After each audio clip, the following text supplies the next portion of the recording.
हाँ तो मेरे प्यारे बच्चों, तो पिछले टॉपिक में हमने आपको समझा दिया था प्रकाश के परावर्तन और इसके कुछ नियम को भी हमने समझा दिया था। समतल दर्पण पर किस प्रकार से प्रकाश पड़ता है और जिस पथ पर प्रकाश पड़ता है उसी पथ में वापस लौट जाता है, इसको हमने आपको समझा दिया था। अगला जो मेरा टॉपिक है वह है प्रकाश, यानी कि हम समझेंगे कि प्रकाश क्या होता है और इसके क्या क्या गुण होती है और प्रकाश का स्रोत क्या है। इसको हम बेसिक तरीके से समझेंगे, क्योंकि एग्जाम में बहुत सारे ऐसे क्वेश्चन पूछा जाता है कि मान लीजिए कि चंद्रमा क्या है। आपसे एग्जाम में पूछ लेगा कि चंद्रमा बताइए क्या है, तो क्या जवाब दीजिएगा? चंद्रमा सूर्य प्रकाश का स्रोत है या नहीं है?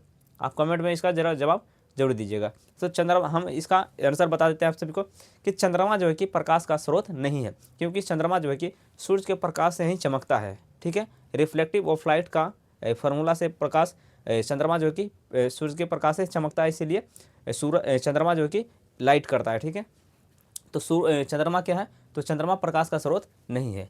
तो इसी सारे चीज़ को समझेंगे। तो देखिए प्रकाश क्या है, इसको सबसे पहले समझेंगे कि प्रकाश क्या है और इसकी परिभाषा को समझेंगे। तो प्रकाश वह कारक है जिसकी सहायता से हम किसी भी वस्तु को देख पाते हैं। क्या है?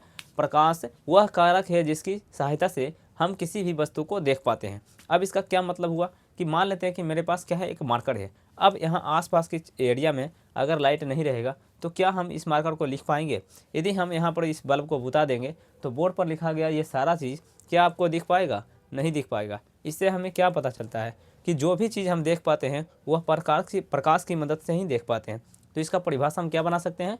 तो जिस प्रकाश वह कारक है जिसकी सहायता से हम किसी भी वस्तु को देख पाते हैं। बात समझ में आ गई? उसके बाद कह रहा है कि प्रकाश का स्रोत क्या है, यानी कि आखिर ये जो प्रकाश है यह आखिर आता कहाँ से है। ठीक है, यानी कि इसका स्रोत क्या है, प्रकाश आता कहाँ से है और इसका स्रोत क्या है। आपने कभी दिमाग लगाया होगा कि इतने सारे स्टील जो बनते हैं, एल्युमिनियम जो बनते हैं, वह आखिर आता कहाँ से? तो आपके माइंड में आया होगा कि आखिर आता कहाँ से होगा। तो कहीं ना कहीं आपने सुना होगा कि खदानों से खंद कर निकाला जाता है।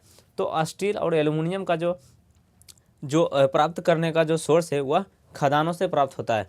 तो ये भी क्वेश्चन एक मन में आना चाहिए कि हमारे आसपास की जो वस्तु हम देख पाते हैं वह प्रकाश की सहायता से देख पाते हैं, लेकिन आखिर प्रकाश का स्रोत होता क्या है? तो वही चीज़ को समझेंगे कि जिस वस्तु से प्रकाश निकलता है उसे प्रकाश का स्रोत कहते हैं। ठीक है, यानी कि जिस वस्तु से प्रकाश निकलता है उसी वस्तु को हम प्रकाश का स्रोत कहते हैं। आप मान लीजिए कि गंगा नदी से यदि हम लोहा निकालने जाएंगे तो क्या गंगा नदी से लोहा निकलेगा? नहीं निकलेगा। लोहा निकालने के लिए हमको धरती के अंदर खदना पड़ेगा और खदानों से लोहा निकालना पड़ेगा। तो लोहा निकालने का सबसे बेस्ट जगह क्या है? खदानों से। उसी प्रकार प्रकाश हमें प्राप्त करने के लिए हमें क्या कहाँ जाना होगा? तो सूरज के पास जाना होगा, जलता हुआ बल्ब के पास जाना होगा और जलती मोमबत्ती के पास जाना होगा, तभी हमको प्रकाश मिलेगा। ठीक है, अब हम समझेंगे यहाँ पर प्रकाश का स्रोत, कि जिस वस्तु से प्रकाश निकलता है उसे प्रकाश स्रोत कहते हैं।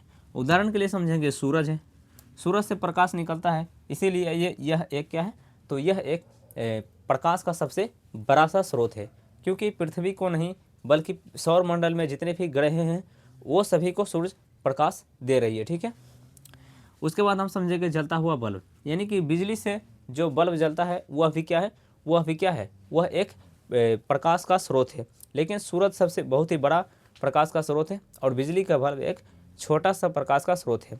मान लीजिए कि हमारे पास एक बल्ब है और एक बल्ब हम बिजली से जलाते हैं। ठीक है, तो एक बल्ब ज़्यादा से ज़्यादा कितनी दूर तक लाइट कर सकती है, इंजोर कर सकती है। लेकिन सूरज पूरी धरती को इंजोर करती है और पूरे सौरमंडल को प्रकाश देती है और ऊर्जा देती है। ठीक है, जलती हुई मोमबत्ती, अगर एक मोमबत्ती को हम जलाएंगे तो मोमबत्ती ज़्यादा से ज़्यादा आसपास के क्षेत्रों में जहाँ जलाएंगे वहाँ पर लाइट करेगा, पूरे संसार को इंजोर नहीं कर सकता है, प्रकाश नहीं दे सकता है। इसलिए बल्ब, बिजली से जलता हुआ बल्ब और मोमबत्ती प्रकाश का सबसे छोटा सा स्रोत है और सूरज जो है कि प्रकाश का सबसे बड़ा सा स्रोत है। ठीक है, बात समझ में आ गया? उसके बाद हम समझेंगे, नोट में यहाँ कर रहा है कि प्रकाश एक प्रकार की ऊर्जा है। प्रकाश क्या है? तो प्रकाश एक प्रकार की ऊर्जा है। और यहाँ पर सूरज क्या है? तो सूरज प्रकाश का सबसे बड़ा सा स्रोत है। यदि आपसे एग्जाम में पूछ लिया जाएगा कि बताइए कि प्रकाश का सबसे बड़ा सा स्रोत क्या है, तो आप इसका क्या जवाब दीजिएगा? एक रहेगा बिजली घर, एक रहेगा चंद्रमा और एक रहेगा तारा और एक रहेगा सूरज। तो इसका क्या जवाब दीजिएगा? बहुत सारे स्टूडेंट्स के मन में यह सवाल आ सकता है कि जहाँ बिजली तैयार होता है, बिजली घर, वह भी क्या है? प्रकाश का स्रोत है। लेकिन क्वेश्चन क्या पूछा गया है कि प्रकाश का सबसे बड़ा स्रोत क्या है। तो प्रकाश का सबसे बड़ा स्रोत क्या है, तो सूरज है। ठीक है, उम्मीद करते हैं आप सभी को ये सारी चीज़ें समझ में आ गया होगा। अब हम चलते हैं अगले टॉपिक पर, अगले कॉन्सेप्ट में आपको समझाते हैं सारी चीज़। बाकी सभी लोग यहाँ पर लिखेंगे